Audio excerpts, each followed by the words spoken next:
I'm in the glass and glazing industry, Gillingham Glass Company Limited in Gillingham, Dorset. There's 8 employees. We're turning 700, 800,000 pounds a year. Been trading since 2005, 15 years. And yeah, we're going from strength to strength. Yes, we have been going strength to strength, yes. That's fantastic. So right now, as we've established in the previous video, your business is effectively mothballed and Yes. your employees are all furloughed. Yes. We talked through the process by which you reached the conclusion that was what you needed to do. And now we're starting to think about what returning to working life post-coronavirus might look like. Yes. So give us your initial views and plans on what you think you'll be doing and what that might look like. Well, it's obviously you put a lot of thought into over you're at home thinking about how you're going to return to work, etc. I think because all our suppliers at the moment are again on lockdown, so the industry is all on lockdown. Once suppliers can go back and the government obviously say to you, we can start going back and trading, I would probably look at skeleton staff and obviously phasing it in.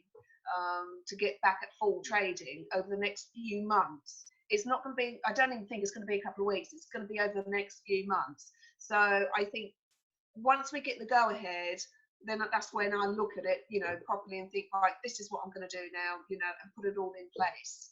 But I think one of the pieces of advice I was giving to you and to others before furloughs were being put in place was to do some scenario planning. Yes. So if your business could continue to operate, for example, then what did you need in place to facilitate that continued operations, obviously at a different size and scale to that you've been used to? I think the same is true for the return to business. So what I'm suggesting to businesses is they plan what they think is going to be happening within their business, what revenues they're going to be able to achieve over what time scale, and assuming the government support in terms of furloughing is still there, you bring back the resource needed to fulfill that demand and then gradually bring more people into the business as the demand increases.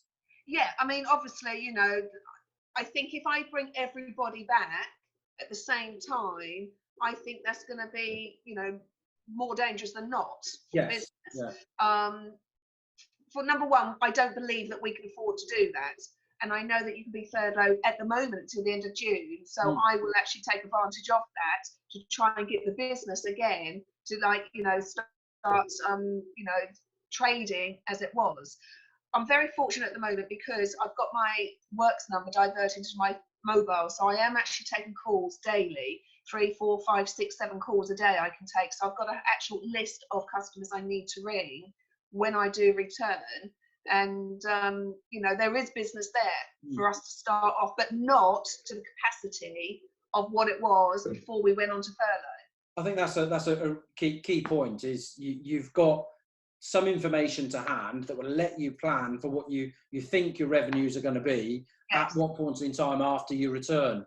So in week 1, you can place a guesstimate as to the volume of work you can fulfill and what your revenues will be from that. Week 2, month 1, month 2, the same, and that will let you scale the business back up without taking the unnecessary risk of bringing all of your staff costs back in at, on opening day, but actually taking weeks or months for the business's previous revenues to come back into place. And I have had conversations with yourself regarding this as well. So, I'm taking your advice as much as anything as well. Oh, thank you. Good. One key consideration I think we need to take for you and for other businesses, as we look longer term, so months or even a year or 2 after this crisis is finished, will our business ever quite reach the same, or how long is it going to take for the business to get back to the same level that it was previously? And it's obviously too early to be answering that at the moment, but it is a bit of a reality check. We might not quite get back to where we were, and that's got to be a key aspect of our thought process and decision making now. It has, and how long's a piece of string? Yes. If it does get back, when?